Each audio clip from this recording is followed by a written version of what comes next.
Hello friend, स्वागत है आपका हमारे यूट्यूब चैनल निम्मी नेट एजुकेशन में। मैं शशि सोनी आप सभी लोगों का स्वागत करती हूँ। पिछले वीडियो में हम लोगों ने बात की थी अपनी सेकंड यूनिट पार्ट बी चल रहा है हमारा, ठीक है। तो सेकंड यूनिट में पार्ट बी में हमारे कुछ टॉपिक हो गए हैं और कुछ 2-3 टॉपिक रह गए हैं। उसमें सेकंड यूनिट में पॉलिसी क्या होती है, ठीक है, किस प्रकार से बनाई जाती है, उसके क्या क्या चरण होते हैं, क्या क्या योजनाएं होती हैं, ठीक है। फिर इसके बाद उनका किस तरीके से मूल्यांकन होता है और फिर क्या प्रभाव पड़ता है, ठीक है। तो ये केवल जितनी भी ये चीज़ें हमको पढ़नी है पॉलिसी से रिलेटेड पढ़नी है कि कोई भी नीतियाँ क्यों बनाई जाती है, क्या उसकी आवश्यकता होती है, ठीक है। बनने के बाद वो लागू होती है, क्या उसकी टर्म एंड कंडीशन होती है कि उस पॉलिसी को ले लिया जाता है, ठीक है। तो इस तरीके की चीज़ें हमको इसमें पढ़नी है। इसके पहले मैं आपको कहना चाहूँगी कि हमारे चैनल को सब्सक्राइब कीजिए एंड अपने सारे फ्रेंड्स में शेयर भी कीजिए, जिससे और सभी लोगों को इसका फ़ायदा मिल सके। और किसी का कमेंट्स आया था कि उन्होंने बोला है कि मैम ऐप में आपको प्ले स्टोर में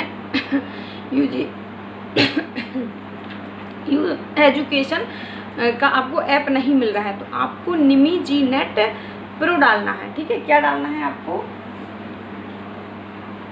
निमी जी नेट प्रो ये डालना है आपको प्ले स्टोर में, ठीक है।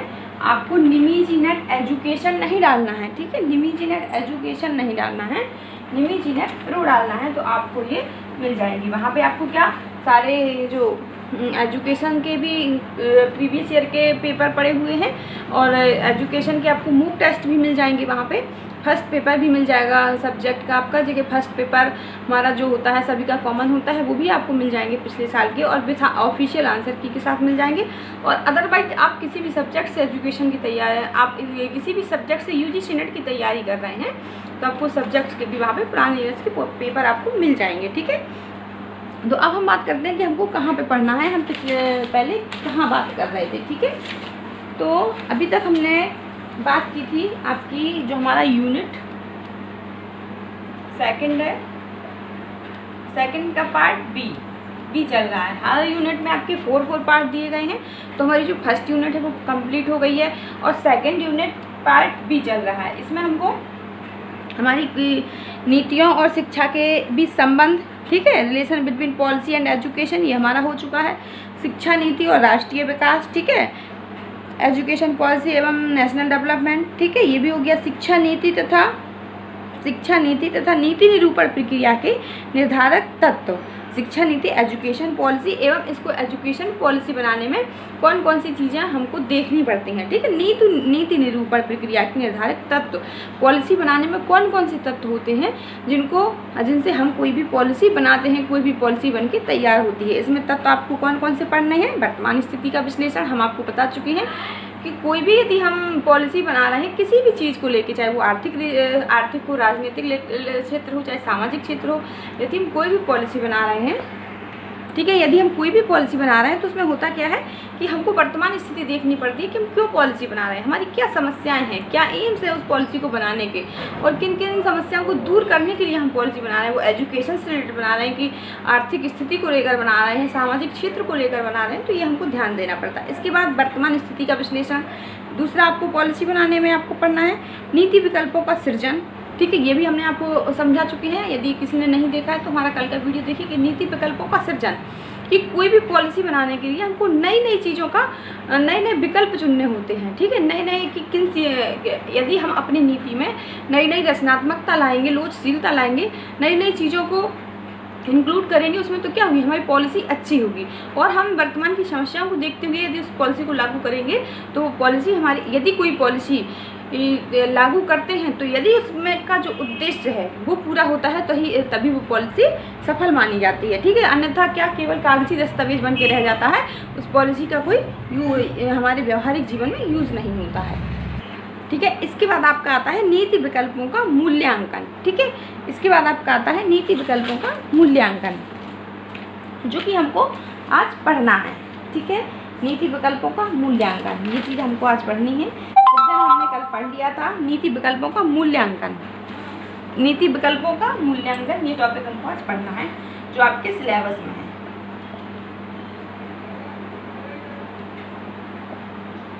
नीति विकल्पों का मूल्यांकन,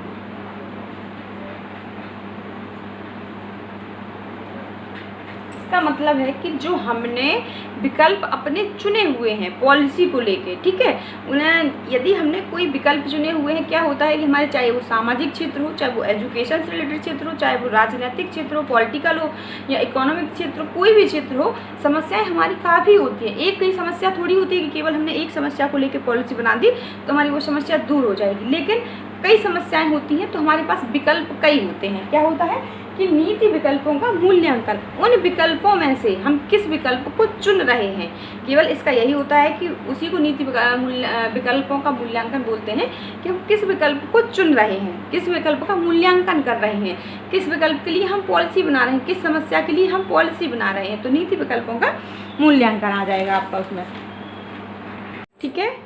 कोई भी नीति का निर्माण, हम कोई भी पॉलिसी बनाते हैं तो जब हमारे पास समस्याएं होती हैं तो उनके समाधान के लिए हम बनाते हैं। तो क्या होता है कि हमारी समस्याओं को, हमें अपनी समस्याओं के समाधान को दूर करने के लिए, हमें अपनी समस्याओं को समाधान पाने के लिए हम नीतियों को बनाते हैं, ठीक है, पॉलिसीज़ को बनाते हैं। लेकिन कोई भी पॉलिसी तभी सार्थक तरीके से काम करती है, तभी सही तरीके से काम करती है जब वो किसके सही तरीके से निरूपण किया गया हो। कोई भी पॉलिसी का सही तरीके से सार्थक रूप से निरूपण किया गया हो, तभी वह प्रभावशाली होगी, तभी उसका जो उपयोग होगा, जिस उद्देश्य से हम बना रहे हैं उस उद्देश्य को पूरा करेगा, ठीक है। हम अपनी समस्याओं के समाधान के लिए कोई पॉलिसी बनाते हैं, लेकिन उस पॉलिसी को बनाने के लिए हम उसका सही तरीके से निरूपण करते हैं, सही तरीके से बनाते हैं, जिससे क्या होता है तभी वो प्रभावशाली होती है और जिस उद्देश्य के लिए हम बना रहे हैं वो उद्देश्य हमारा पूरा होता है।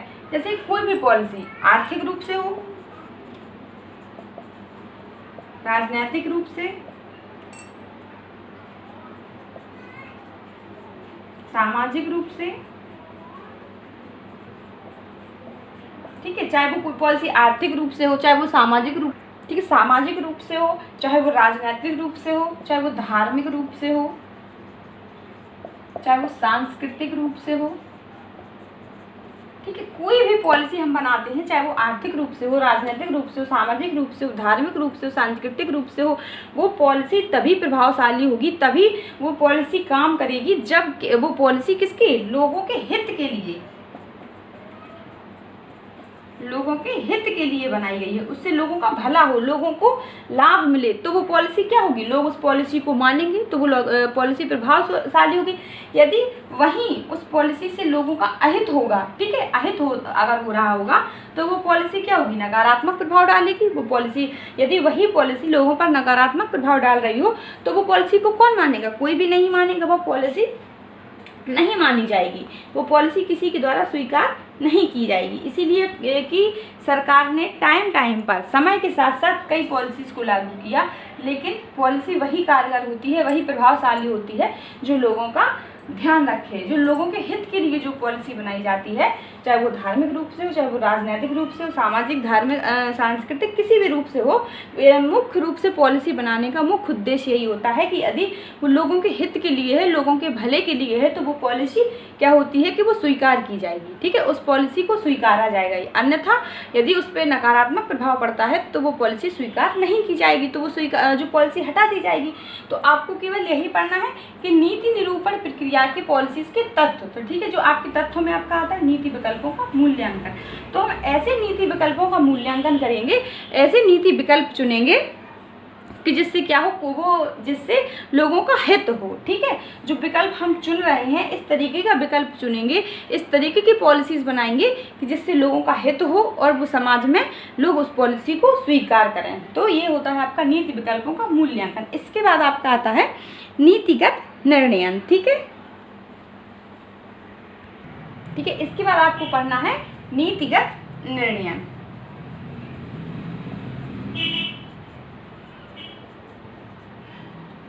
नीतिगत निर्णय, इसके बाद आपको पढ़ना, जैसे इसमें हमने आपको बताया था कि किसी आर्थिक रूप से हो, चाहे राजनीतिक रूप से हो, धार्मिक रूप से हो, किसी भी रिलेटेड पे हो, वो तभी सिद्ध होगी जब वो लोगों का हित कर रही हो पॉलिसी। तो ऐसे ही हम कहते हैं कि एजुकेशन सिस्टम में सरकार ने कई पॉलिसीज़ बनाई हैं, एजुकेशन में गुणात्मक सुधार लाने के लिए शिक्षा की प्रक्रिया में गुणात्मक सुधार लाने के लिए कई एजुकेशन पॉलिसी बनाई गई है, कई पॉलिसी बनाई गई है, लेकिन क्या होता है कि उनको जो क्रियात्मक रूप मिलना चाहिए वो नहीं मिल पा रहा है। क्या है कि आज हमारी जो प्राथमिक विद्यालय है, माध्यमिक विद्यालय में, उनमें जो नामांकन जो होना चाहिए, जो छात्रों को एजुकेशन मिलनी चाहिए, क्या वो मिल रही है?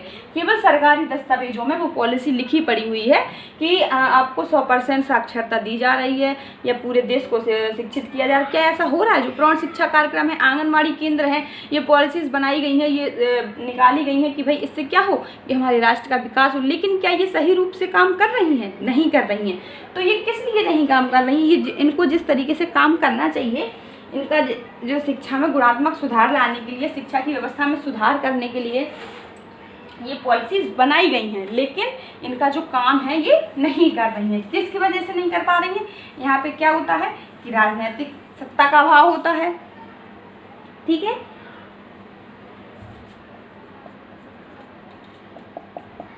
राजनीतिक शक्ति का अभाव होता है।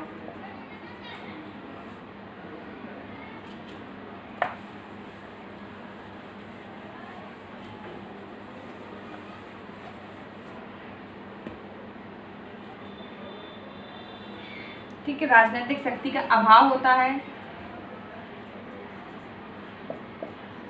सामाजिक अवसंरचना,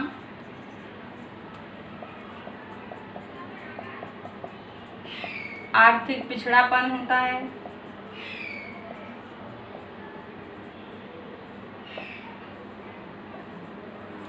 कई इसके मुख्य रूप से कारण होते हैं कि जो पॉलिसी हमारी बनाई गई हैं उनको जो चीज़ मिलनी चाहिए वो नहीं मिल पा रही है। ठीक है, रूढ़िवादी परंपराएं मान लो,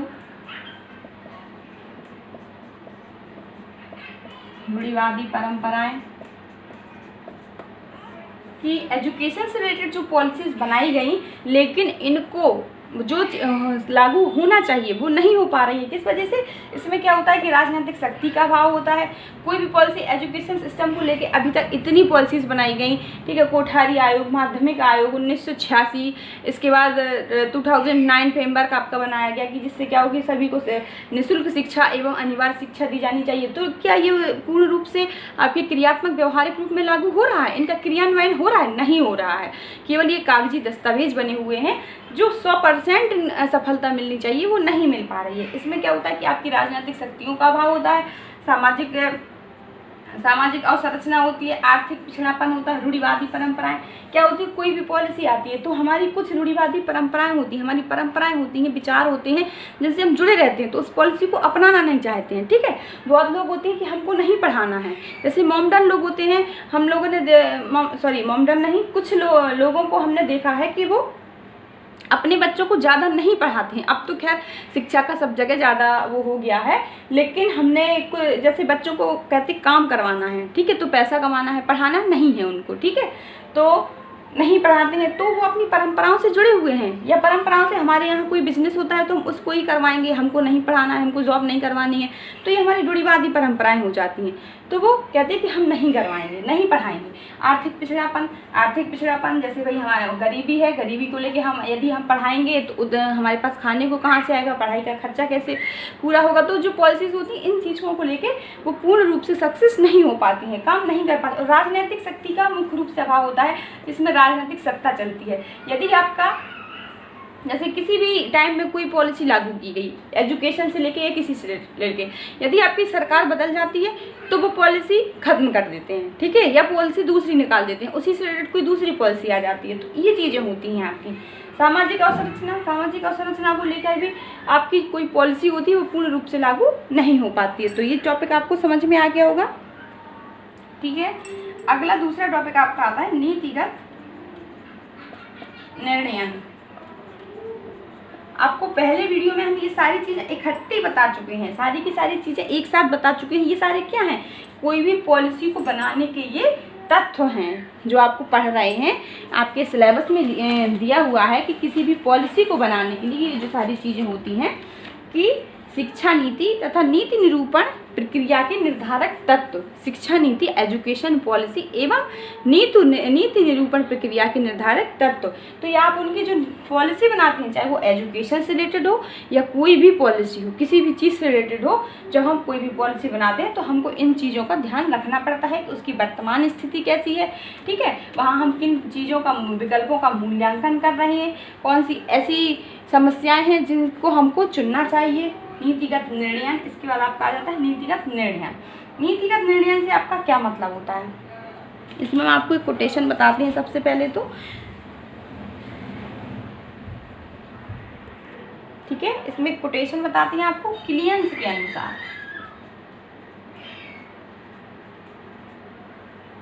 क्लियंस, ठीक है, क्लियंस लिखा हुआ है। क्लियंस के अनुसार ये कहते हैं कि चुने हुए विकल्पों में से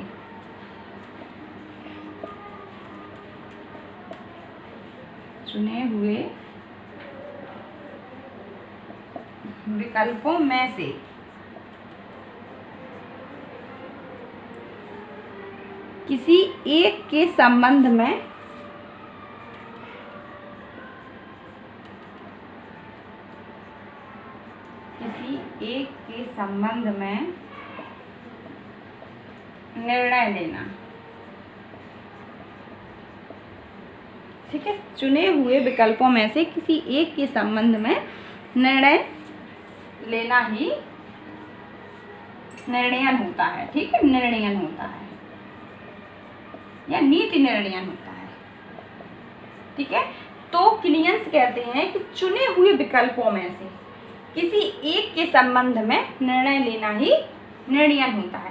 मतलब जो हमने विकल्प चुने हुए हैं, जैसे हमने समस्याएं देखी हुई हैं कि ये समस्या है, लेकिन उसमें से भी हम जब चुनते हैं कि यदि ये कौन सी ऐसी समस्या है जो क्या है, जो सबसे ज़्यादा लोगों को फ़ायदा देगी, ज़्यादातर लोगों का हित करेगी। जैसे कोई एक पॉलिसी होती है, कोई भी एक समस्या होती है जिससे केवल 20% लोगों का हित होता है, कोई एक ऐसी समस्या होती है कि जिससे केवल 50% लोगों का हित होता है, लेकिन कुछ समस्याएं ऐसी होती हैं जिससे 100% लोगों का हित होता है। तो हम ऐसी समस्या को चुनते हैं जिससे क्या होता है कि सभी लोगों का हित हो। ये तो हमारी होती है कि नीति विकल्पों का मूल्यांकन, ठीक है। इसके बाद नीतिगत निर्णय, फिर जब हमने कई विकल्प चुन लिए, कई समस्याएं ले ली, फिर उनमें से जो मुख्य है, ठीक है, मुख्य क्या, जो सबसे ज़्यादा इफ़ेक्टिव होगी, जो सबसे ज़्यादा प्रभावशाली होगी, जो हमारा उद्देश्य सबसे ज़्यादा इम्पोर्टेंट होगा कि इस उद्देश्य की पूर्ति हमको करना है, इस समस्या का समाधान हमको करना है, तो नीतिगत निर्णय चुने हुए विकल्पों में से किसी एक के संबंध में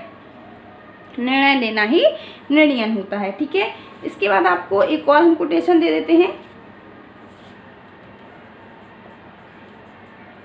जॉर्ज आर टी, ठीक है, जॉर्ज आर टी के शब्दों में जॉर्ज आर टेरी, टी नहीं आर टेरी, ठीक है, जॉर्ज आर टेरी कहते हैं कि नीतिगत निर्णय किसी एक कसौटी पर आधारित 2 या 2 से अधिक संभावित विकल्पों में से एक का चयन करना है।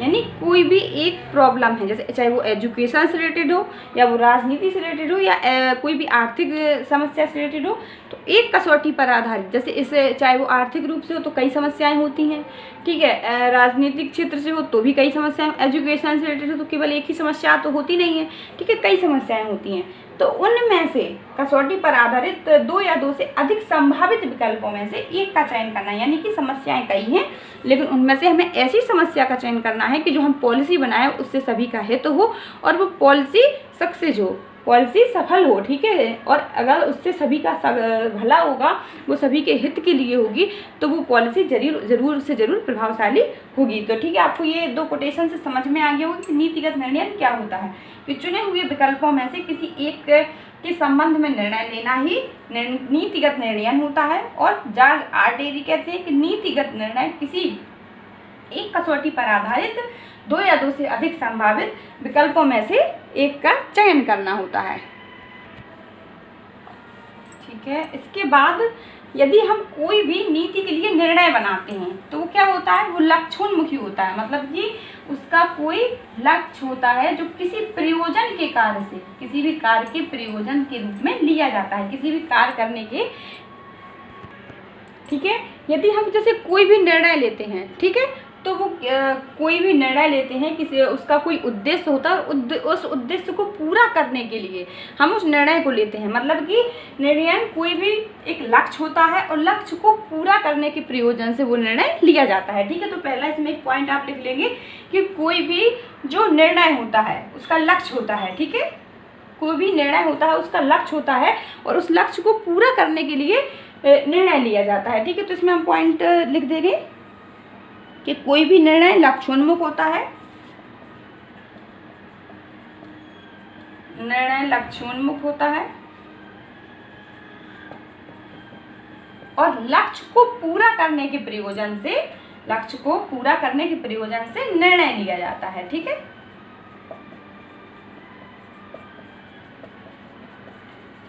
ठीक है, ये बात आपको समझ में आ गई कि नीतिगत निर्णय में हम पढ़ रहे हैं। तो कोई भी, जैसे कोई भी हमारा उद्देश्य होता है, उद्देश्य होता है मतलब निर्णय लक्ष्यों, कोई भी उद्देश्य होता है, उस मतलब हमारा उद्देश्य होता है, लक्ष्य होता है। ठीक है, और उस उद्देश्य को पूरा करने के लिए, उस लक्ष्य को पूरा करने के लिए हम कोई ना कोई निर्णय लेते हैं। ठीक है, तो इसमें पहला पॉइंट आपका यही बनेगा कि कोई भी जो लक्ष्य होता है, वो जो निर्णय होता है वो लक्ष्य के लिए होता है, लक्ष्योन्मुख होता है और मुख्यतः और उसी लक्ष्य को पूरा करने के लिए हम निर्णय लेते हैं। ठीक है, इसके बाद दूसरा आपका पॉइंट आएगा कि जो निर्णय होता है उसकी श्रृंखला होती है, उसकी श्रृंखला होती है। ठीक है, कोई भी निर्णय अकेला नहीं होता है। ठीक है, कोई भी निर्णय अकेला नहीं होता है।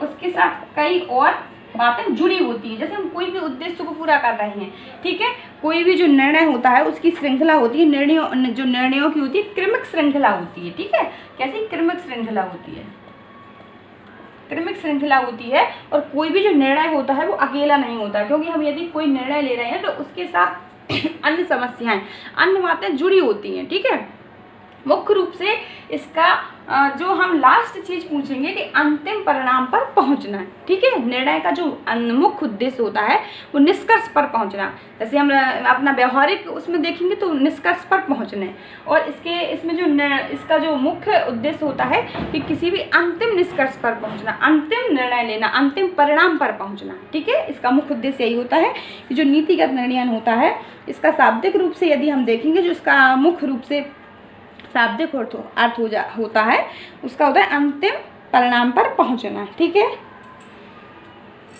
और एक तीसरा पॉइंट और लिख देंगे इसमें कि कोई भी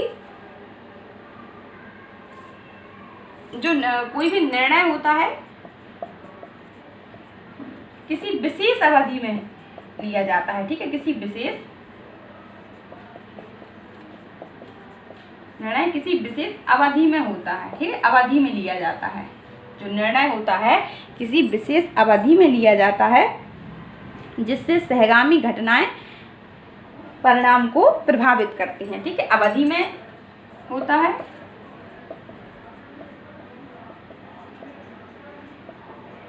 जिससे सहगामी क्रियाएं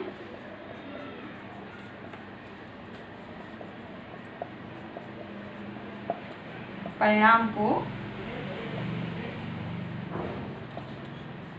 प्रभावित करती हैं। ठीक है, एक ये पॉइंट है। ये जो नीतिगत निर्णय में हमने आपको 3 पॉइंट बताए हैं कि जो निर्णय होता है किसी विशेष अवधि में लिया जाता है, किसी विशेष अवधि में होता है जिससे सहगामी घटनाएं परिणाम को प्रभावित करती हैं। जैसे हमने कोई भी समस्या के लिए कोई भी निर्णय लिया, ठीक है, कि हमको ये समस्या पे पॉलिसी बनानी है, समस्या का समाधान करना है, कोई भी निर्णय लिया, एजुकेशन से रिलेटेड लिया, लेकिन क्या होता है कोई किसी विशेष परिस्थिति में लिया, किसी विशेष समय में लिया कि जब उससे रिलेटेड कोई समस्याएं होती हैं। जैसे क्या था कि पहले हमारा प्राथमिक शिक्षा से रिलेटेड माध्यमिक शिक्षा आयोग आ गया, तो उस समय जो परिस्थिति थी, ठीक है, उस समय हमको माध्यमिक शिक्षा में सुधार लाने की आवश्यकता थी, तो हमने माध्यमिक शिक्षा से रिलेटेड आपका मुदालियर आयोग बनाया। ठीक है, अब इसके बाद होता है जिससे सहगामी क्रियाएं परिणाम को प्रभावित करती हैं। विशेष अवधि में होता है यदि जब हमने वो निर्णय लिया, इसके बाद उसके साथ सहगामी क्रियाएं हुई, जब ये निर्णय लेने के बाद फिर कुछ चीज़ों में परिवर्तन आया, मुदालियर आयोग आने के बाद जो हमारी समस्याएं थी उनमें परिवर्तन आया, इसके बाद फिर हमारा कोठारी आयोग आया। फिर जब हमारा शिक्षा का उद्देश्य बच्चों को शिक्षित करने से था तो शिक्षा से ये ख़त्म हो गया। तो इसके बाद इसमें आया कि बच्चों का हमारे एजुकेशन सिस्टम में तो ठीक है परिवर्तन हो गया, लेकिन हमारे टीचर एजुकेशन में नहीं आया। टीचर्स भी शिक्षित होने चाहिए। तो यही चीज़ ये फॉलो कर रही है कि निर्णय किसी विशेष अवधि में होता है जिससे सहगामी क्रियाएं परिणाम को प्रभावित करती हैं। जो सहगामी क्रियाएं होती हैं उससे रिलेटेड क्रियाएं होती हैं, उससे रिलेटेड काम होते हैं, हमारे परिणाम में प्रभावित करती हैं। जब हम किसी भी समस्या का समाधान कर रहे हैं तो इसमें जो चीज़ें हम सामने आ रही हैं, जिन जिन समस्याओं का सामना हमें करना पड़ रहा है, जब उन समस्याओं को दूर कर देंगे तो हमारे परिणाम में परिवर्तन आ जाएगा। ठीक है, जो हमारा परिणाम होगा वो अच्छा होगा। तो परिणाम को प्रभावित करती हैं। ठीक है, ये चीज़ आपकी समझ में आ गई होगी। इसके बाद और कुछ बता देते हैं कि इसके प्रमुख गुण कौन कौन से होते हैं। नीतिगत निर्णय लेने के लिए हमको कौन कौन सी चीज़ें आवश्यक होती हैं। ठीक है, जो नीतिगत निर्णय होता है वो आपको पहले ही बताया कि विभिन्न विकल्पों में से किसी एक को चयन करने को ही नीतिगत निर्णय कहते हैं। हमारे पास विभिन्न समस्याएं होती हैं, लेकिन हमको ऐसी समस्या, ऐसे विकल्प का चुनना होता है कि जो सबसे ज़्यादा सही हो, जिस पे हम पॉलिसी बनाएं तो वो सफल हो, लोगों का हित हो। तो मैं मुख्य रूप से एक सबसे पहला पॉइंट आपका यही होता है इसमें कि जो विभिन्न विकल्पों में से किसी एक का चयन करने की प्रक्रिया होती है और यह एक बौद्धिक कार्य होता है। यह एक ऐसा बौद्धिक कार्य होता है। बौद्धिक कार्य तो बिल्कुल है, सारी चीज़ों को देखना है। ठीक है, सारी चीज़ों को देखना है कि किस तरीके से क्या काम कर रहा है। तो ये मुख्य रूप से हमने आपको बताया जो अंतिम शाब्दिक इसका अर्थ होता है, जो अंतिम रूप से अर्थ होता है कि अंतिम परिणाम पर पहुंचना। ठीक है, नीतिगत निर्णयन का जो मुख्य उद्देश्य होता है अंतिम परिणाम पर पहुंचना कि अंतिम परिणाम क्या आएगा। तो ये कहते हैं कि जो नीतिगत निर्णयन होता है इसके प्रमुख लक्षण कौन कौन से होते हैं कि विकल्पों में से अन्य विभिन्न विकल्प होते हैं, कई विकल्प होते हैं हमारे सामने। विभिन्न विकल्पों में से किसी एक का चयन करने की प्रक्रिया, यह एक बौद्धिक कार्य है। ठीक है, और जो निर्णय होता है वो नकारात्मक भी हो सकता है और सकारात्मक भी हो सकता है। जैसे हम किसी भी चीज़ को हटा के निर्णय ना लेके भी एक ये निर्णय है।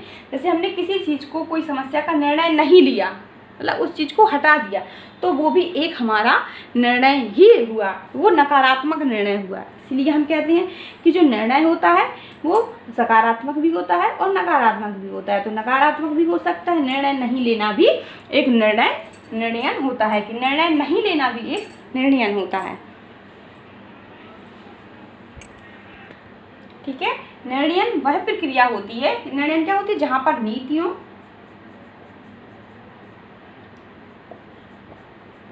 ठीक है, निर्णयन वह प्रक्रिया होती है जहाँ पर नीतियों, योजनाओं और उद्देश्यों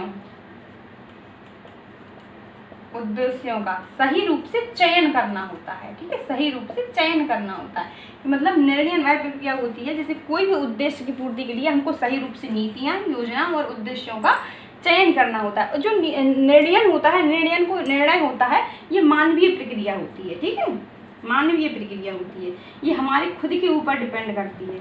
ये चीज़ें हमको खुद समझनी होती हैं कि कौन सी चीज़ सही है और कौन सी गलत है। ठीक है, इतना हो गया। इसके बाद आपका अगला पॉइंट आता है कि नीति कार्यान्वयन की योजना बनाना।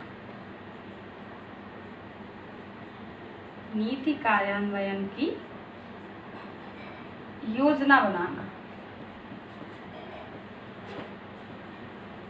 आपके सिलेबस में जो अगला टॉपिक है वो है कि नीति कार्यान्वयन की योजना बनाना। ठीक है, कोई भी नीति हम बनाते हैं, ठीक है, कोई भी नीति बन जाती है, लेकिन उसको कार्यान्वित कैसे करना है, उसको लागू कैसे करना है, उसमें कौन कौन सी परेशानियां आ रही हैं। ठीक है, कोई भी पॉलिसी बन तो जाती है, कागज़ में लिख दी जाती है, दस्तावेज हो जाती है, ठीक है, लेकिन वो हमको व्यवहारिक रूप से किस तरीके से लागू करना है, कैसे फॉलो करना है, ये चीज़ें आती हैं इसमें। जैसे एक मैं सबसे अच्छा उदाहरण आपको दे देती हूँ कि जैसे अभी हमारे देश में लॉकडाउन चल रहा है, ठीक है, तो नरेंद्र मोदी जी ने कह दिया कि भाई किसी को घर से बाहर नहीं निकलना है, ठीक है, आपको सभी को अपने हाथों को कई बार धोना है और जो सोशल डिस्टेंसिंग है वो बना के रखना है। तो इन्होंने मान लो पॉलिसी बना दी, ठीक है, इन्होंने क्या किया, पॉलिसी बना दी। तो ये क्या कागज़ में लिख दी गई, ये नियम बना दिया गया कि उन्होंने कह दिया कि भाई बाहर आप निकलेंगे तो आपको ये सज़ा दी जाएगी, कोई धारा लगा दी कि ये दिया जाएगा, तो इन्होंने पॉलिसी बना दी। लेकिन क्या इस पॉलिसी को कोई मान रहा है? ये प्रेजेंट की चीज़ बता रहे हैं हम आपको, कोई पुराना एग्जाम्पल नहीं दे रहे, अभी प्रेजेंट की चीज़ बता रहे हैं। क्या कोई इस पॉलिसी को मान रहा है? इस नियम को कोई मान रहा है? नहीं मान रहा है। लेकिन इसको मनवाने के लिए क्या हम कार्यान्वयन की योजना बनाते हैं, ठीक है। नीति तो हो गई आपकी, पॉलिसी, कार्यान्वयन की योजना, इसको मनवाने के लिए हम क्या कर रहे हैं बताइए? पुलिस डंडे मार रहा है सबको, गाड़ियाँ रोक रहे हैं पुलिस वाले, सबको डंडे मार मार के भगा रहे हैं, तो ये कार्यान्वयन की तो योजना है कि हम सबको मनवा कैसे रहें, किस तरीके से हमको क्या कदम उठाने चाहिए। यदि कोई भी व्यक्ति अच्छे से आसानी से उस नियम को नहीं मान रहा है तो हमको ज़बरदस्ती उसको मनवाना है। किस तरीके से मनवाना है, क्या क्या समस्याएँ आ रही हैं। पहले उन्होंने देखा कि भाई ठीक है, यदि सभी लोग उस नियम को मान रहे हैं, घर में बैठे हैं तो ठीक है, अच्छी बात है। यदि नहीं मान रहे हैं फिर हमको कौन कौन सी कदम उठाना, फिर हमको क्या क्या करना है। तो यही है कि जैसे क्या है, फिर भी लोग घरों से बाहर निकल रहे हैं तो पुलिस वालों को सावधानी बरतनी पड़ रही है और बराबर वो इसका ध्यान दे रहे हैं कि बाहर रोड में कोई निकले ना, सभी को भगा रहे हैं और उनकी चीज़ों को समझा रहे हैं, उनको समझाना पड़ रहा है।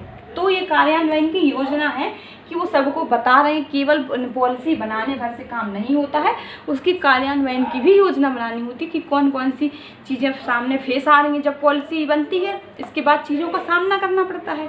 किसी को पता था कि लॉकडाउन हो जाएगा, लेकिन लॉकडाउन हुआ तो नरेंद्र मोदी जी ने ये पॉलिसी बनाई, उन्होंने धारा लगा दी कि कोई घर से बाहर निकलेगा तो आपको ये मानना होगा, ये चीज़ें आपको ऐसा किया जाएगा, आपको घर से बाहर नहीं निकलना चाहिए। जब लॉकडाउन लगा तभी तो हमारे समझ में आया, हमारी समस्याओं का सामना हुआ कि भाई हम दूध लेने कैसे जाएंगे, हमारी सब्जियां कैसे आएंगी, ठीक है। तो उन्होंने इस समस्या का भी दूर किया, इस समस्या का भी समाधान किया। फिर भी लोग घरों से बाहर निकल रहे हैं, झूठ बोल के निकल रहे हैं, हमको मेडिकल जाना है, हमको दवा लेने जाना है, हमको दूध लेने जाना है, हमको देखने या हॉस्पिटल दिखाने जाना है।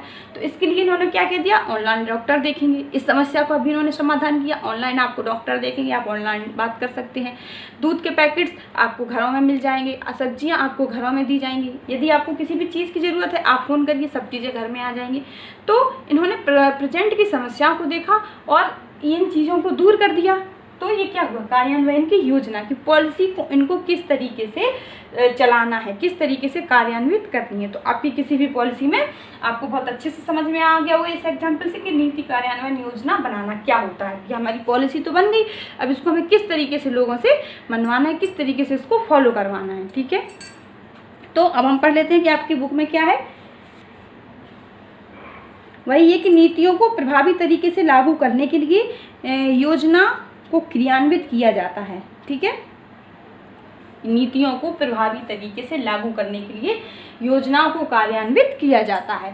तो प्रभावी तरीके से लागू करने के लिए मतलब सही रूप से 100% लोग उसको माने, तो इसके लिए प्रभावी रूप से हमको कार्यान्वित योजना बनानी पड़ती है, ठीक है।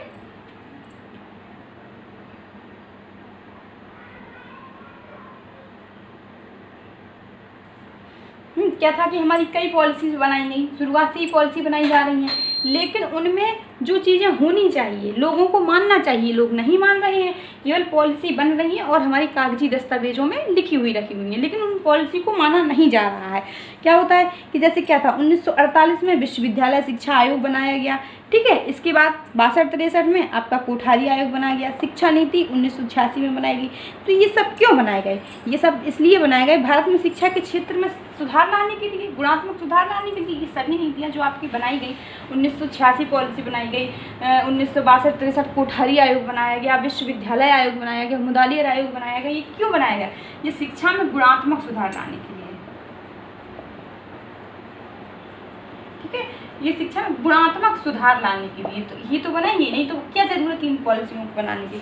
तो हमारी शिक्षा व्यवस्था में गुणात्मक सुधार हो, इसलिए ये पॉलिसी बनाई गई। लेकिन क्या हुआ, ये पॉलिसीज़ तो बना दी गई, लेकिन क्या इनकी जो जिस उद्देश्य से बनाई गई थी, क्या उन लक्ष्य को पूरा कर पाएंगी, नहीं कर पाएंगी। तो इन लक्ष्यों को ये पूरा नहीं कर पाई। शिक्षा आयोग का गठन तो हुआ, लेकिन इन्होंने उद्देश्यों को कभी पूरा नहीं कर पाया। क्यों नहीं कर पाए?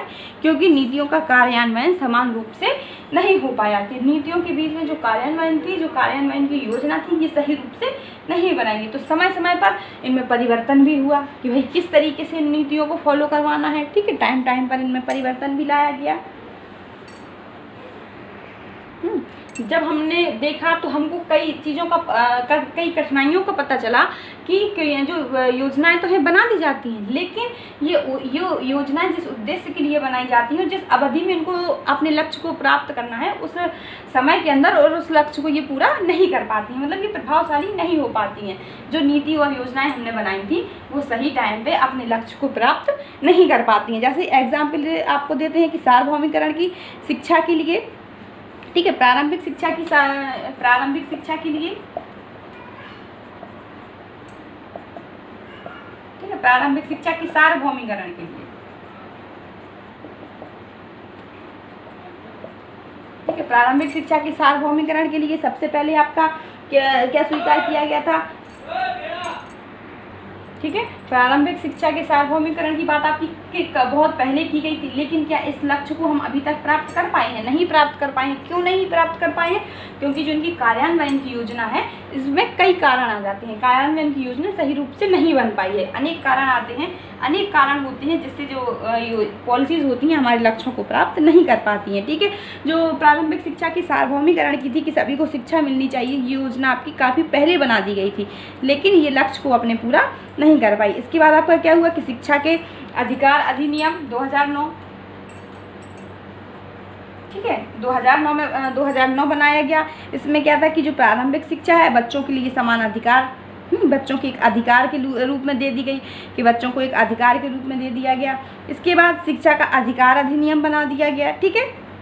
मतलब इस तरीके से ये कई एजुकेशन पॉलिसी आपकी बनती गई, लेकिन इनके क्रियान्वयन में कई चीज़ें आई, आपस में कई चीज़ों की समस्याओं का सामना, ठीक है। कई पॉलिसी आई आपकी, ठीक है। शिक्षा का अधिकार अधिनियम भी आ गया, ठीक है। इनका मुख्य उद्देश्य यही था कि शिक्षा में निःशुल्क शिक्षा प्राप्त करना और सभी को शिक्षा जो है कंपलसरी होना चाहिए, सब अनिवार्य रूप से शिक्षा देना और निःशुल्क शिक्षा देना है, शिक्षा की गुणात्मकता में सुधार लाना है। इनका मुख्य उद्देश्य यही था, लेकिन ये अपने लक्ष्य को प्राप्त नहीं कर पाई। इसके कई कारण होते हैं। जैसे कई कारण क्या होते हैं? एक तो मुख्य रूप से आपका कार्य योजना का निर्माण,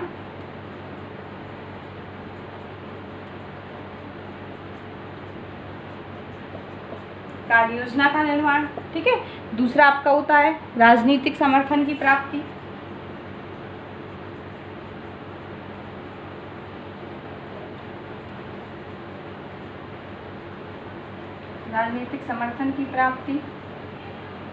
तीसरा आपका होता है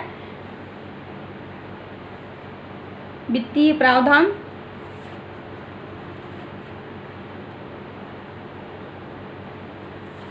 राजनीतिक समर्थन एवं वित्तीय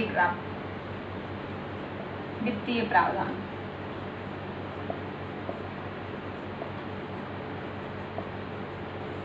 तीसरा आपका होता है हितधारकों की सहभागिता,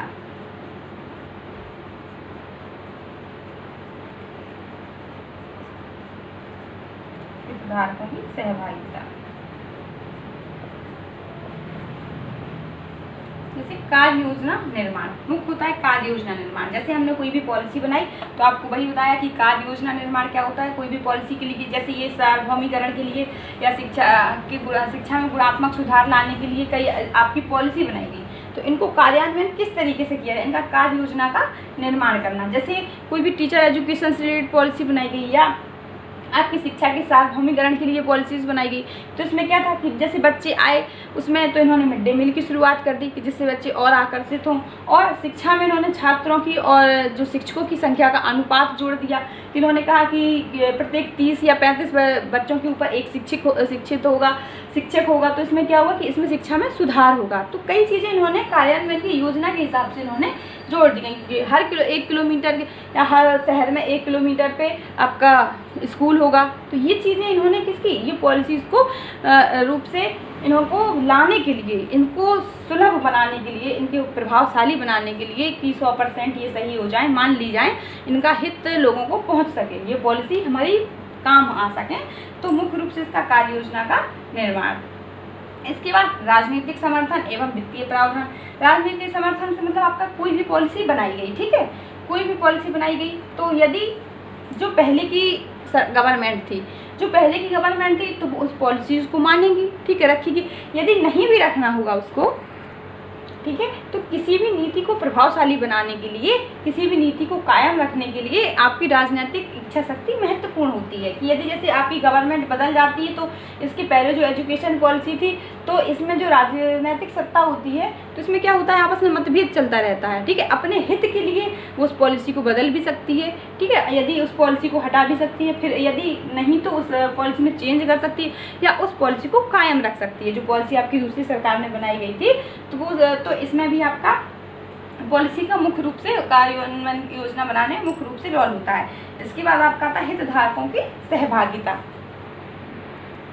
ठीक है। आप हितधारकों की सहभागिता, किसी भी नीति के क्रियान्वयन में हितधारकों का मुख्य रोल होता है, ठीक है। जैसे क्या होता है, हितधारक क्या होते हैं, आपको हम बताते हैं कि किसी भी नीति के क्रियान्वयन में हितधारकों का मुख्य रोल होता है। जैसे अभी हमने आपको एग्जाम्पल दिया था लॉकडाउन का, तो जो पॉलिसी नरेंद्र मोदी जी ने बनाई है, तो क्या वो सबको रोक रहे हैं जाके, ऐसा तो नहीं है। तो इसके लिए इन्होंने क्या, जो आपके सांसद हैं, ठीक है, जो भी आपका पॉलिटिकल सिस्टम है, ठीक है, जो भी आपका पॉलिटिकल सिस्टम है, पुलिस है और जो भी आपके मेडिकल डिपार्टमेंट है, ठीक है, डॉक्टर्स हैं, ये सब आपको पॉलिसी, आपकी समस्याओं को दूर कर रहे हैं, आपकी आवश्यकताओं की पूर्ति कर रहे हैं। मतलब उस पॉलिसी को कि वो पॉलिसी आपकी कायम रह सके, वो पॉलिसी आपकी सक्सेस हो सके, इसलिए कितने लोग इसमें काम कर रहे हैं। तो यही आपके हितधारक होते हैं कि कोई भी पॉलिसी लागू करने के लिए, कोई भी पॉलिसी को मनवाने के लिए आपके हितधारक मुख्य रूप से काम करते हैं। किसी भी पॉलिसी के कार्यान्वित के लिए आपके हितधारकों का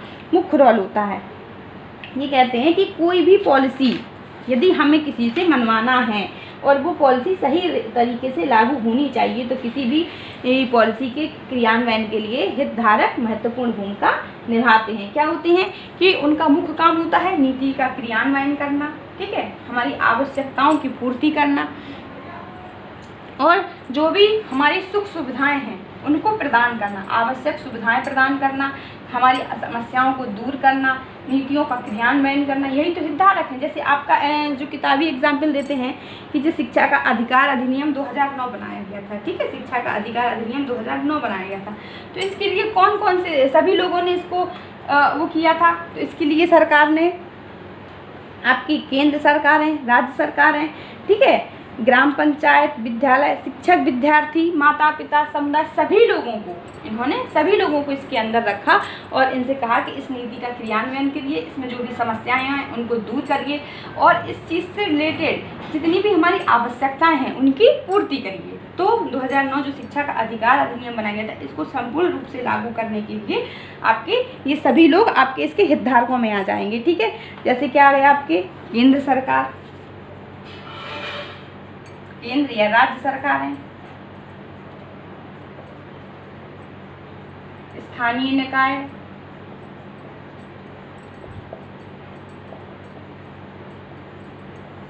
ठीक है, स्थानीय निकाय आ गया आपका, ग्राम पंचायत, विद्यालय, शिक्षक भी आ जाएगा, माता पिता, ठीक है, जब विद्यार्थी भी आ जाएगा। सबसे ज़्यादा तो लाभ इसका किसको, विद्यार्थी को ही हुआ इस पॉलिसी से। जो 2009 शिक्षा का अधिकार नियम बनाया गया था, तो विद्यार्थी को ही सबसे ज़्यादा लाभ हुआ।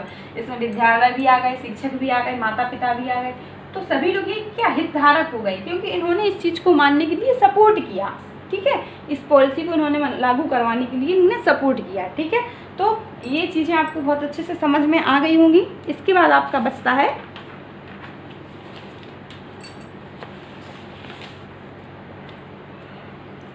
आपके 2 टॉपिक और बचते हैं, आपके बचते हैं नीति प्रभाव का आकलन,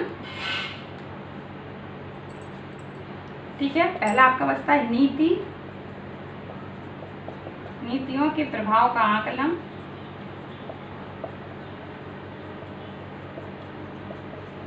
दूसरा टॉपिक आपका एक और इसमें दिया हुआ है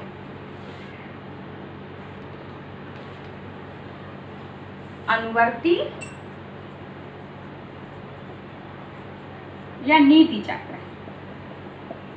तो ये 2 टॉपिक अभी आपके और करवाने। तो आज के लिए बस इतना ही। इतनी चीज़ें आपको समझ में आ गई होंगी कि ये देखिए ये सारी चीज़ें हम किसके अंतर्गत पढ़ रहे हैं कि कोई भी जब हम पॉलिसी बनाते हैं शिक्षा से लेके एजुकेशन पॉलिसी या कोई भी नीति बनाते हैं तो उसमें हमको कौन कौन सी चीज़ों का ध्यान रखना होता है, क्या क्या चीज़ें हमें क्या क्या स्टेप फॉलो करने होते हैं, क्या क्या स्टेप फॉलो करने होते हैं और कौन कौन सी समस्याएं होती हैं उनको देखना होता है, किस उद्देश्य से बना रहे हैं, किस पर्यावरण में बना रहे हैं, कहाँ पे बना रहे हैं, कौन सी हमारी समस्याएं हैं, तो क्या क्या हमको कोई भी नीति बनाने के लिए कौन कौन सी चीज़ों का सामना करना पड़ता है। तो यही केवल हमको आपकी सेकंड यूनिट में पढ़ना है। तो मुझे नहीं लगता कि अब आपको कोई भी ये चीज़ टफ लग रही होगी, लेकिन ये आपके सिलेबस में नहीं है इसलिए इसका आपको कंटेंट बहुत ज़्यादा नहीं मिलेगा, लेकिन अब ये चीज़ें आपकी समझ में आ गई होंगी। इससे इजी एग्जाम्पल मुझे नहीं लगता कि कोई होगा। मैंने आपको प्रेजेंट का एग्जाम्पल देके समझा दिया कि किस तरीके से कोई पॉलिसी बनती है, क्या उद्देश्य होते हैं, कैसे मूल्यांकन होता है, कैसे विकल्प होते हैं, किस तरीके से उसका। अब हमको केवल आपका पढ़ना है कि नीतियों के प्रभाव का आकलन। ठीक है, प्रभाव का आकलन में आप लोग खुद समझ सकते हैं कि क्या होगा कि जो नीति बनाई है उसका कितना % प्रभाव पड़ा है, कितना % नहीं पड़ा है। और इसके बाद अनुवर्ती नीति चक्र जो कि अभी तक हमने सारे स्टेप फॉलो किए हैं वो किस तरीके से चलते हैं। ठीक है, तो ये होगा आपका। तो इसकी बात हम करेंगे अपने कल की वीडियो में। आज के लिए बस इतना ही।